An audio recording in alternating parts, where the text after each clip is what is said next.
लेकिन इसके पीछे हम कुछ मेरे ख्याल से एक बात भूल रहे हैं। इस साल मई के एंड में और जून के स्टार्ट में इंडिया ने अपने 3 डैम्स, बघियार डैम, पक्कादुल डैम और सलाल डैम, जिनकी कुल स्टोरेज कैपेसिटी है 1.2 मिलियन एकड़ फीट, वो भरना शुरू कर दिए थे। और आपको ये भी याद होगा कि चनाब सूखना शुरू हो गया था, हमारी पानी की सप्लाई रोक दी थी। और उसके बाद मई का ही डेटा था यूरोपियन कमीशन का कि इस साल पाकिस्तान और इंडिया दोनों में मामूल से ज्यादा बारिशें होंगी और उन इलाकों में होंगी जो नॉर्दर्न एरियाज है, ठीक है, जहां पे ये डैम्स वगैरह है। तो इंडिया को पता था। तो अगर इस बात को हम लिंक करें कि ये आबी जारियत हुई है, तो ये बिल्कुल ऑन दी रिकॉर्ड ये चीज है कि उन्होंने आबी जारियत की है। तो इस पे कोई दूसरी राय नहीं। लेकिन अगर वो ना भरना शुरू करते तो आप समझते हैं कि सूरत-ए-हाल मुख्तलिफ होती?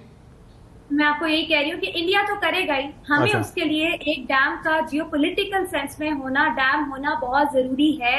It has to be. अगर नहीं होगा तो हमारे लिए, मैं ये नहीं कहती कि डैम बनाने से ये वाले जो सैलाब हैं इस रास्ते पे जो आए वो रुक जाएंगे। नहीं, डैम से इस रास्ते पे सैलाब नहीं रुकेंगे, लेकिन डैम में हमारी स्टोरेज इंक्रीज होगी। इस सैलाबों को रोकने के लिए आपको इंटीग्रेटेड वाटर रिसोर्स मैनेजमेंट करनी होती है। आपको जो पहाड़ों से सैलाबी रेले आते हैं, हिल टॉरेंट्स, उनके आगे चेक डैम बनाने होते हैं ताकि उस वाटर को स्टोर करें, वो स्पेड इरिगेशन या रोधकोई के लिए इस्तेमाल हो सके। जो 10 बिलियन क्यूबिक मीटर पानी जो है वो जाया हो जाता है हिल टॉरेंट से। सिर्फ आपको ये देखना है कि आपके जेरे जमीन पानी रिचार्ज कैसे होगा, जहां पे ये फसलों को नुकसान पहुंचता है वहां पे आप कैसे बाद में सप्लाई दे सकते हैं ताकि सैलाबी पानी से आप उसको यूज कर सकें। रेन वाटर हार्वेस्टिंग करनी होती है, सैलाब रोकने के लिए फ्लड प्लेन जोनिंग होती है, कंस्ट्रक्शन को आपको खत्म करना होता है। ये रावी के इर्द गिर्द जो सोसाइटियां हैं, ये बाकी चनाब को देख लें, ये सारी आपको हटानी होंगी क्योंकि ये हर साल डूबेंगी। या इनके ड्रेनेज प्लान बनाएंगे, दरिया के गुजरने का रास्ता कहां से है, जो कि प्रैक्टिकली इस वक्त पॉसिबल नहीं है। तो हमें अपने एंड पे प्लानिंग करने की बहुत जरूरत है। District level adaptation plan,